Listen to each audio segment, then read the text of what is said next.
ಯಾಕಂದ್ರೆ ಪ್ರಜಾಪ್ರಭುತ್ವದಲ್ಲಿ ಪ್ರತಿಯೊಬ್ಬರಿಗೂ ಹಕ್ಕಿದೆ, ಆಸೆ ಇದೆ, ನಾನು ಕೂಡ ಆ ಮೆಟ್ಲನ್ನ ಹತ್ಬೇಕನ್ನುವಂಥದ್ದು. ಸೊ ಯಾರಿಗೂ ತಪ್ಪು ಅಂತ ಹೇಳೋದಿಲ್ಲ, but winning is the criteria.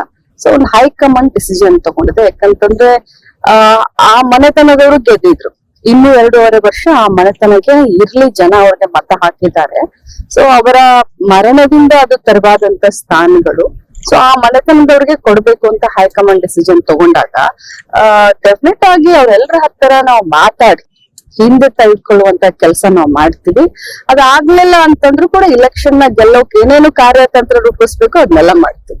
ಸಾಮಾನ್ಯವಾಗಿ ರಾಜ್ಯದಲ್ಲಿ ಯಾವ ಸರ್ಕಾರ ಇರುತ್ತೋ ಆ ಸರ್ಕಾರಗಳ ಬಗ್ಗೆ ಸಾಮಾನ್ಯವಾಗಿ ಮತದಾರರ ಒಲವು ಜಾಸ್ತಿ ಆಗಿರುತ್ತೆ. ಅದ್ರಲ್ಲಿ ನಮ್ಮ ಗ್ಯಾರಂಟಿಗಳಿಂದ ಇವತ್ತು ನಾವು ಮನೆಯನ್ನ ತಲುಪಿದ್ದೇವೆ. ಅಭಿವೃದ್ಧಿಯ ಜೊತೆಯಲ್ಲಿ ಅವರ ಬೇಸಿಕ್ ಇನ್ಕಮ್ ಕೂಡ ಜಾಸ್ತಿ ಮಾಡಿದ್ದೇವೆ.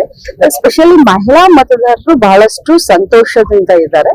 ನಮಗೆ ವಿಶ್ವಾಸವಿದೆ 2 ಬೈ ಎಲೆಕ್ಷನ್ ಅಲ್ಲಿ ನಾವು ಗೆಲ್ತೀವಿ. ನಮ್ಮ ಅಂದ್ರೆ ಜಿಲ್ಲಾಡಳಿತ ಆಗಿರ್ಬೋದು, ಸರ್ಕಾರದ ಆಸೆ ಏನು ಅಂತಂದ್ರೆ ಯಾವುದೇ ಭಾಗದ ರೈತರಿಗೆ ಅನ್ಯಾಯ ಆಗ್ಬಾರ್ದು. ಯಾಕಂತಂದ್ರೆ ಬರಾದಿ ಬಹಳಷ್ಟು ವರ್ಷಗಳಿಂದ ಆಗ್ಬೇಕು ಅನ್ನೋಂತ ಒಂದು ಕೂಗು. ಸೊ ಸ್ವಲ್ಪ ತಡೆ ಆಗಿದೆ, ಆದಷ್ಟು ಶೀಘ್ರದಲ್ಲಿ ಮತ್ತೆ ಪುನರಾರಂಭ ಮಾಡ್ತೀವಿ. ಬಟ್ 2 ಕಡೆ ಒಳ್ಳೇದಾಗೋದ್ನ ನೋಡಿಸಿ ಅಂತ ಹೊಡ್ತೀವಿ. ಉತ್ತಮ ಸಂಸ್ಕಾರಯುತ ಶಿಕ್ಷಣದೊಂದಿಗೆ VSS English medium CBSE school Udupi Muddur. ನರ್ಸರಿಯಿಂದ 10ನೇ ತರಗತಿವರೆಗೆ ಶಿಕ್ಷಣದ ಜೊತೆಗೆ 5ರಿಂದ 10ನೇ ತರಗತಿವರೆಗಿನ ವಿದ್ಯಾರ್ಥಿನಿಯರಿಗೆ ಉತ್ತಮ ಹಾಸ್ಟೆಲ್ ಸೌಲಭ್ಯವೂ ಇದೆ. ನಿಮ್ಮ ಮಕ್ಕಳ ಪ್ರವೇಶಾತಿಗಾಗಿ ಈ ಸಂಖ್ಯೆಗೆ ಕರೆ ಮಾಡಿ.